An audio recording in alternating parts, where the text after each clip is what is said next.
ప్రజల ఆశీర్వాదం ఉంటే మరో 10 ఏళ్లు తెలంగాణలో ఇందిరమ్మ రాజ్యమే ఉంటుంది. తెలంగాణకు నేనే సీఎంగా ఉంటా, నేనుండగా ఇంకెవరు వస్తారో అది చూస్తా అని తెలంగాణ ముఖ్యమంత్రి రేవంత్ రెడ్డి గారు అన్నారు. ఫిబ్రవరి 14 బుధవారం 15,750 మంది అభ్యర్థులకు కానిస్టేబుల్ నియామక పత్రాలు అందజేశారు సీఎం రేవంత్ రెడ్డి.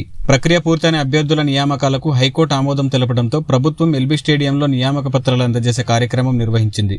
ఈ కార్యక్రమంలో సీఎం గారు మాట్లాడుతూ ప్రజల ఆశీర్వాదం ఉంటే మరో 10 ఏళ్లు నేనే సీఎంగా ఉంటా అని అన్నారు. కేసీఆర్ మళ్లీ అధికారంలోకి వస్తామంటున్నారని, అసెంబ్లీకి రాని వారికి అధికారం ఎందుకంటూ కామెంట్ చేశారు రేవంత్. అసెంబ్లీకి రావడానికి కేసీఆర్ కి ధైర్యం లేదని, కానీ నల్గొండ పోయి మాట్లాడుతున్నారంటూ కౌంటర్ ఇచ్చారు. పాలిచ్చే బర్రెను కాదని దున్నపోతును తెచ్చుకున్నారని కేసీఆర్ అంటున్నారు. నిన్న అసెంబ్లీలో అటెండర్ రేసుగుర్రం వచ్చిందని చెప్పాడంటూ కౌంటర్ ఇచ్చారు. చచ్చిన పామును చంపే అలవాటు తమకు లేదన్నారు. 10 ఏళ్ల క్రిందట కేసీఆర్ పెట్టిన సంతకాలు ఇప్పుడు గుదిబండగా మారాయని, అడ్డా మీద కొట్లాడడం కాదు చట్టసభల్లోకి రావాలంటూ రేవంత్ రెడ్డి సవాల్ చేశారు. ఈ సందర్భంగా కొత్తగా ఎంపికైన కానిస్టేబుల్స్ కు రేవంత్ రెడ్డి కీలక సూచనలు చేశారు. రాష్ట్రంలో గంజాయి మాట వినిపించకూడదని, గంజాయిపై ఉక్కుపాదం మోపాలంటూ పిలుపునిచ్చారు. డిసెంబర్ 7న ఇదే వేదికలో సోనియా గాంధీ, ప్రియాంక గాంధీ, రాహుల్ గాంధీ సమక్షంలో ప్రమాణం చేసినప్పుడు ఎంత ఆనందం కలిగిందో, నియామక పత్రాలు అందిస్తుంటే అంతకంటే ఎక్కువ ఆనందంగా ఉందన్నారు రేవంత్. తమకు కుటుంబం అంటే తెలంగాణ ప్రజలని, పరీక్షలు రాసి ఎదురు చూసి నిరాశకు గురైన వారికి అండగా ఉండాలని కాంగ్రెస్ భావించిందన్నారు.